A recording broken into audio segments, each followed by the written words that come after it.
Shalom Bapak Ibu Saudara yang saya kasihi. Senang kita dapat berjumpa kembali untuk bersama menikmati saat teduh bersama dengan Tuhan dalam pembacaan perenungan firman Allah dan juga di dalam doa bersama kita. Mari kita akan awali perjumpaan kita dengan berdoa memohon pimpinan Roh Kudus.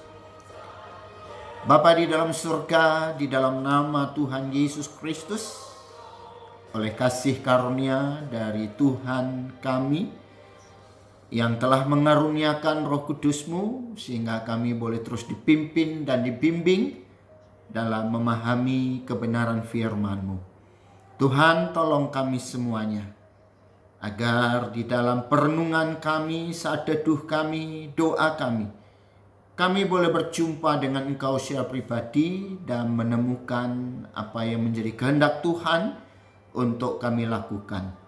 Bersabdalah kepada kami, karena kami telah siap untuk mendengarkannya. Di dalam nama Tuhan Yesus Kristus, firman Allah yang hidup. Haleluya. Amin.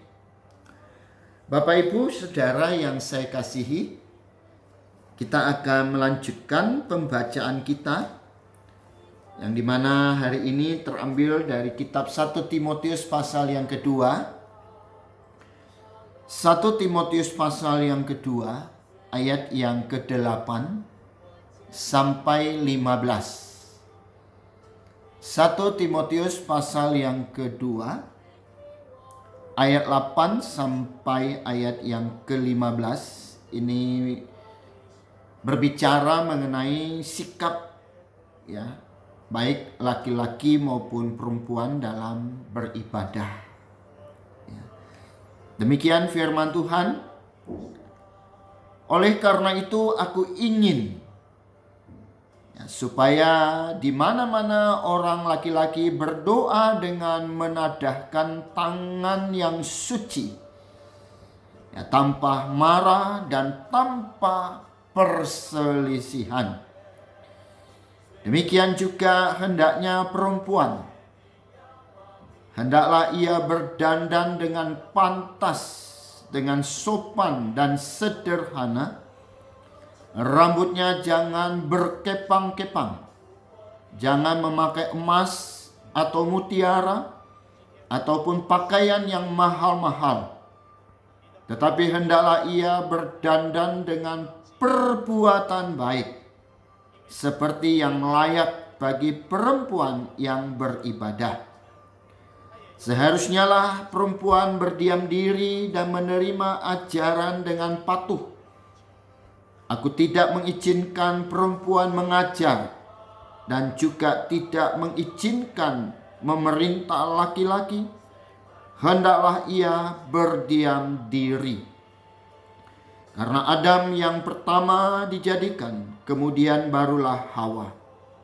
Lagi pula, bukan Adam yang tergoda, melainkan perempuan itulah yang tergoda dan jatuh ke dalam dosa. Tetapi perempuan akan diselamatkan karena melahirkan anak, asal ia bertekun dalam iman dan kasih dan pengudusan dengan segala kesederhanaan. Bapak, Ibu, dan Saudara yang saya kasihi, kita sedang hidup di satu dunia yang begitu menuntut kebebasan.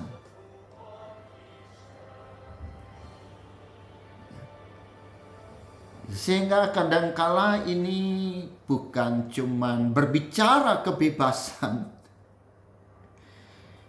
tetapi ada kalanya berubah menjadi kebablasan.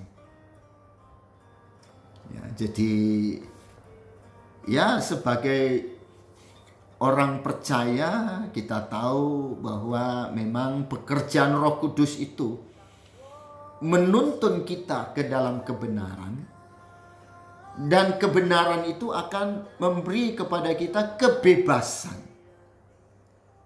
Tapi sekali lagi bukan kebablasan. Ya, kebebasan untuk mengabdi kepada Tuhan. Ya, kebebasan untuk mengekspresikan iman kita kepada Tuhan dalam berelasi dengan sesama. Ya, jadi kita jangan memaknai kebebasan itu seolah-olah semuanya boleh. Ya, memang ada sih Paulus berkata semuanya boleh bagi saya, tapi kan tidak semuanya itu berguna. Ya, tidak semua bermanfaat.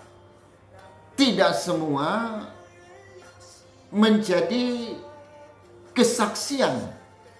Ya, tapi memang ada hal-hal yang juga kita bisa lakukan, ya, yang justru membuat kita menjadi batu sandungan. Nah, khususnya dalam kehidupan iman kita, dalam kehidupan ibadah kita. Nah, jadi kalau kita membaca bahwa sesungguhnya dalam kita beribadah juga kita harus punya sikap yang benar. Ya, sikap yang benar dalam beribadah. Jadi sekali lagi saya ingatkan ya bahwa kita beribadah itu adalah menghadap Tuhan. Ya, Tuhan yang adalah di atas segalanya. Ya, saya pikir sederhanalah kalau Bapak Ibu hendak menghadap seseorang yang kita hormati, yang kita hargai. Ya, tentu saudara akan memikirkan segala aspek. Ya, mulai dari kita berpakaian tentunya, ya, mulai dari kita berpenampilan, begitulah ya kira-kira. Nah, tapi begitu kita masuk dalam ibadah, ya apalagi selama hampir 3 tahun kita menikmati ibadah ya secara privat ya. Kita bebas ya, sambil tiduran, sambil makan. Ya, itu memang bisa terjadi di ruang privasi. Ya, tapi itu tentu tidak boleh terjadi di dalam ruang publik, ya, ruang ibadah, ya, yang tentunya dihadiri oleh banyak orang. Jadi Paulus ya, berbicara mengatur sebenarnya tidak kepada hal yang sifatnya lahir ya, walaupun itu penting juga. Ya. Nah, tapi yang pertama bahwa dalam beribadah ya kita tentu harus dengan tulus. Ya, dengan tulus, bersih ya dari berbagai noda dan dosa, terutama ya kebencian, dendam, ya, kecewa, sakit hati, ya itu harusnya teranulir lah. Ya, justru ketika kita sedang ibadah. Ya, ada satu kali memang Tuhan Yesus berkata ya kalau kamu mau berdoa dan kita mengingat ada orang yang memang sedang berseteru lah dengan kita, ya mungkin salah paham dan sebagainya, ya sebaiknya kita tunda dulu untuk berdoa dengan pertama-tama ya mendahulukan dulu menyelesaikan ya persoalan kita. Jadi hati kita harus bersih ya untuk menghadap Tuhan. Ya, berbahagialah orang yang bersih hatinya. Nah, merekalah yang akan melihat Allah. Ya. Nah, ini penting ya. Jadi soal kita dibenci orang atau ada orang yang membenci kita, ya itu urusan dia dengan Tuhan. Tapi hati kita harus bersih. Ya. Jadi kita harus menghampiri Allah dengan ketulusan hati. Ya, bukan dengan kepura-puraan, ya bukan juga dengan kebencian, ya, atau menyimpan kebencian terhadap orang lain. Ya, karena itu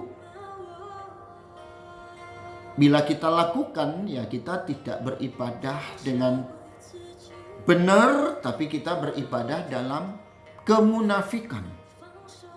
Ya, jadi kita harus berhati-hati dalam hal ini. Ya. Nah, baru yang kedua dikatakan dalam pembacaan kita adalah bahwa kita harus berpenampilan yang sopan lah, ya, yang sederhana, yang pantas lah, begitu kira-kira. Dan bagaimana kita mengukur kepantasan? Saya pikir ya kita punya etika, kita punya norma, kita tahulah mana yang pantas dan mana yang tidak.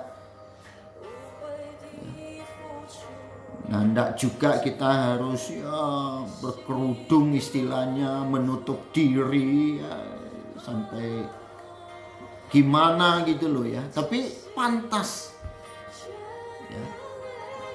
Pantas itu kalau wanita, ya ini pada umumnya wanita sih ya. Kalau laki-laki ya nggak ada model ya, nggak ada ya. Nah, paling kemeja, tangan pendek, tangan panjang ya, celana panjang ya. Nggak juga kita pergi ibadah dengan celana pendek ya. Tapi wanita ya, modelnya kan macam-macam ya. Ya yang jelas ya janganlah sampai ke gereja kita pakai rok mini gitu loh ya. Itu contoh yang konkret ya. Jadi Paulus menekankan supaya ya terutama ya soal berpakaian, soal penampilan ini ya wanita lah ya. Jadi menjadi teladan ya. Berpenampilan dengan menjaga kesopanan ya, jangan pula pakaiannya yang menimbulkan sensasi istilahnya begitu ya. Ya dan saya pikir bagi wanita Kristen bukan hanya ke gereja lah ya, terutama ya kita di tempat-tempat umum itu juga ya harus berpenampilan yang santun, yang sopan lah ya. Jadi supaya kita menjadi kesaksian ya bagi orang-orang yang belum percaya ya kita kadang ya enggak juga harus kita tiru, tapi paling tidak ya menjadi sebuah pembelajaran buat kita ya, bagaimana saudara kita yang lain ya, khususnya para wanita ya berpakaian gitu ya. Jadi ini juga penting ya, jadi supaya tidak kebablasan istilahnya ya. Berpakaianlah ya sepantasnya saja ya. Nah, baru yang ketiga itu ya harus punya ketaatan ya, dalam bahasa ya berdiam diri ya, dan patuh dalam menerima ajaran ya memang pada masanya itu ya, kebanyakan kaum perempuan ya itu tidak mendapatkan kesempatan untuk menuntut ilmu ya, termasuk juga dalam hal beribadah, mendengar firman ya. Wanita memang dibatasi ya dengan berbagai alasan ya, tetapi justru ya itu juga ada persoalan ya, karena para wanita ini ya, perempuan ini tidak mendapat kesempatan untuk menerima pengajaran yang baik. Sementara ya namanya wanita ini kan konon katanya ya kalau ngomong itu ya lebih banyak wanita sih, sehingga banyak yang mendapat pengaruh-pengaruh yang negatif ya, ajaran-ajaran yang sesat ya. Dan bayangkan bahwa sebenarnya ya wanita ini kan punya peran yang besar dalam menyebarkan sebuah berita, kan? Betul nggak? Ya. Sehingga jangan sampai kemudian wanita itu banyak berbicara hal yang nggak benar gitu ya, atau istilah umumnya itu gosip gitu ya. Ini yang sebenarnya diantisipasi ya, oleh Rasul Paulus ya. Nah, sehingga tidak sedikit ya, wanita yang bertindak ya, dan berbicara ya, tanpa kebenaran ya, bicara ya sesukanya tanpa penghargaan dan ketundukan ya, kepada pihak laki-laki ya. Jadi memang ya kalau sesuai dengan firman yang kita baca hari ini ya, laki-laki lebih dulu, dan laki-laki itu punya peran ya sebagai kepala ya, tapi bukan untuk menguasai, tapi sebagai kepala untuk mengayomi, untuk melindungi ya, termasuk juga sebagai orang yang dipercayakan firman untuk mendidik keluarga ya, istri dan anak-anak ya. Nah, jadi istilah berdiam diri dan patuh dalam hal ini bukan berarti larangan ya, bukan larangan kepada wanita ya untuk berada atau hadir di tengah-tengah jemaat untuk mengajar ya, karena toh juga dalam kenyataannya ya wanita ya berperan lebih dominan ya dalam hal mengajar ya, mendidik ya, dibandingkan laki-laki. Nah, oleh karena itulah maksudnya itu ya, wanita itu harus lebih banyak lagi belajar ya, dengan lebih banyak berdiam diri ya, belajar dengan benar. Nah, supaya ketika wanita ini mendidik dan mengajar ya, memang ajaran-ajaran yang benar ya. Nah, jadi perempuan pada masa itu disarankan ya untuk lebih banyak berdiam diri dalam pertemuan jemaat ya, dan kemudian ya menanyakan ya, hal-hal yang berkaitan dengan kebenaran ya kepada suami di rumah ya, sebagai kepala keluarga. Nah, jadi masing-masing ada tanggung jawab ya. Jadi suami harus banyak belajar ya. Nah, supaya istri juga bisa belajar. Tapi kalau sekarang saya lihat yang rajin ke gereja ya malah perempuan ya, ibu-ibu ini, bagaimana ini? Ya. Nah, tapi maksud saya ya masing-masing ya harus mengambil peran ya sesuai dengan tugas dan panggilannya. Ya, nggak boleh saling mengabaikan. Ya. Nah, jadi bagaimanapun memang laki-laki itu mempunyai atau berperan yang lebih ya, nah, punya otoritas yang lebih tinggi ya sebagai manusia yang pertama diciptakan ya. Nah, dan mendapatkan penugasan langsung, mendengarkan langsung ya firman itu.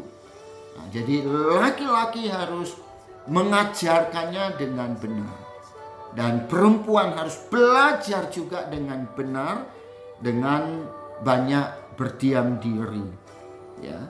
Nah, tapi kita lihat zaman sekarang ya, karena ada istilah emansipasi wanita, sehingga wanita juga ya banyak yang terpelajar ya, dan wanita juga terlibat ya di dalam pemberitaan Injil ya. Kita baca dalam Alkitab banyak Ya, perempuan-perempuan yang punya peran yang begitu nyata dan luar biasa dalam kemajuan pekerjaan Tuhan. Nah, jadi bagaimana? Ya, harus ada kerjasama yang baik. Ya, harus ada kerjasama yang baik. Ya. Nah, jadi saya selalu lebih senang ya, kalau sebagai diaken, sebagai penatua, ya istri juga ya harus terlibat secara aktif.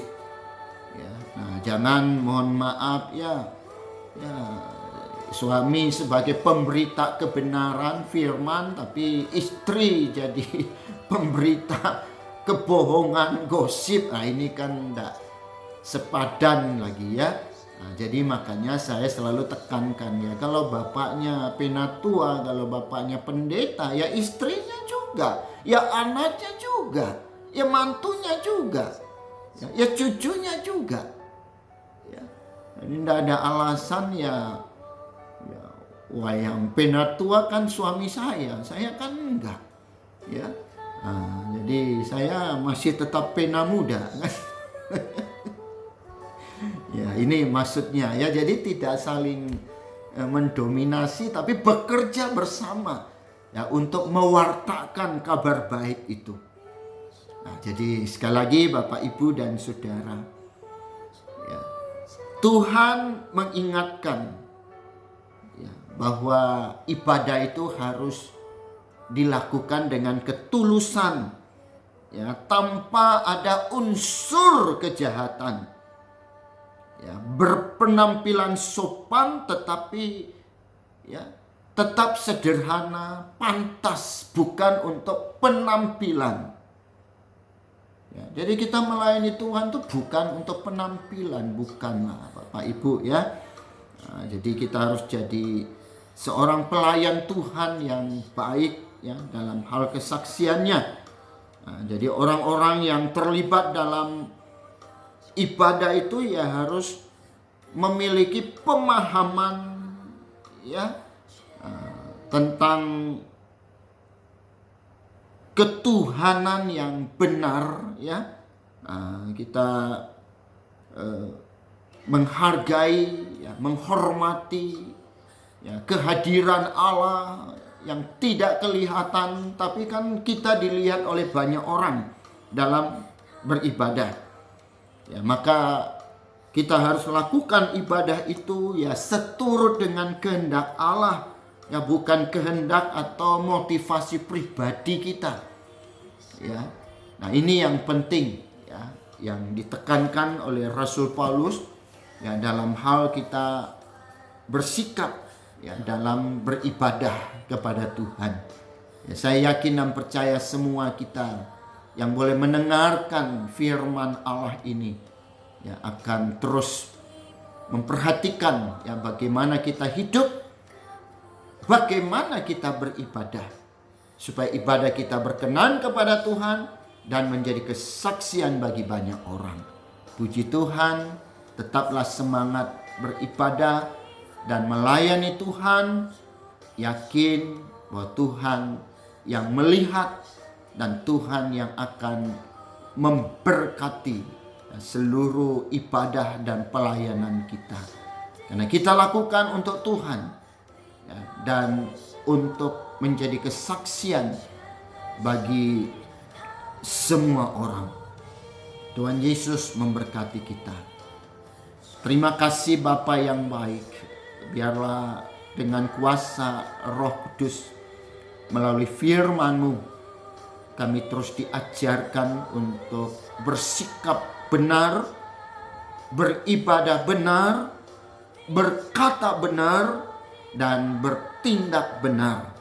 Sehingga kami boleh menjadi hamba kebenaran yang sepenuhnya mengabdi kepada Engkau sebagai Sang kebenaran yang sejati. Terpujilah nama-Mu dan Kau boleh mengampuni kami bila mana dalam kehidupan kami selama ini ada hal-hal yang sekiranya kurang berkenan kepada Tuhan. Tuhanlah yang akan terus mengingatkan kami dan terus membaharui hidup kami sehingga kami pun boleh terus memperbaiki diri kami untuk hormat dan kemuliaan bagi nama-Mu. Di dalam nama Tuhan Yesus Kristus. Haleluya. Amin. Terima kasih Bapak Ibu, sampai jumpa kembali. Teruslah doakan untuk seluruh pelayanan kita di era dunia yang memang penuh ya dengan berbagai berita-berita yang tidak benar, supaya kita tetap menjadi pemberita kebenaran. Tuhan Yesus memberkati kita. Salam sehat dan teruslah bergiat dalam pekerjaan Tuhan. Amin. Amin. Amin.